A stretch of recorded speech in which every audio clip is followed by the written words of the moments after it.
नमस्कार मित्रांनो, मी आशा करतो तुम्ही स्वस्त असाल नसता असाल. दिवसाची सुरुवात नाही झाली, लगेच सांगितलं की आजीला कोयता देऊन ये. ठीक आहे, देऊन आलो. त्याच्यानंतर डायरेक्ट काला सुरून खाल्ला नाही का मस्तपैकी पापड विपड. आणि तसंच गेलो दूध घ्यायला. लगेच 4 वाजून गेले ना, मग दूध घ्यायला गेलो. आणि दूध घेऊन आल्यानंतर पप्पा बोलले कीला साफ कर नाही का पॅशन आमच्या. तर मग तिला साफ करायला गेलो. आणि त्याच्यानंतर त्या लगेच आजी बोलली की आम्ही एकदा गेलो त्र्यंबकेश्वरला, तर तिथं साप आला होता आमच्या टायर खाली. आणि बाबांना माहितीच नाही असं नाही का. आजीची फुल मजा घेतो मी पण आजी मला खरं सांगत होती नाही का, फुल एकदम नीट खरं सांगत होती सगळं. डायरेक्ट घाबरली होती नाही का आजी. संध्याकाळची वेळ होती ना त्याच्यामुळे नाही का. आणि मी घरात गेलो आणि तेव्हा तिथं का डायरेक्ट टीव्ही आणि लहान पोरं काय टीव्हीला सोडायला तयार नाही होता. आताच्या जमान्यात टीव्ही लागतोच लहान पोरांना. कार्टूनच चालतं आमच्या घरचं. आणि तसंच निघलो 8 वाजले. आणि तसंच निघलो नाही का भाजीपाला. तर जाता जाता भाजीपाला पाहिला.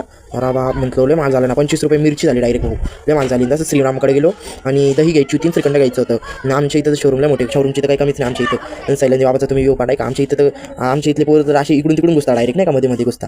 आणि त्याच्यानंतर मग रात्री 10 साडे 10 आले. आणि माझ्या मित्राचा फोन आला म्हणे खाली. आणि फुल मस्ती घेऊ राहिले ना कुत्र्याची भाऊ डायरेक्ट. विचार कुत्रा बसलं होतं आणि त्याची मजा घेऊ राहिली फुल नाही का. आम्ही सांगतोय त्याला नको घेऊ तर मग मजा घेऊ राहिला डायरेक्ट. सबस्क्राईब करायला विसरू नका रे भाऊ.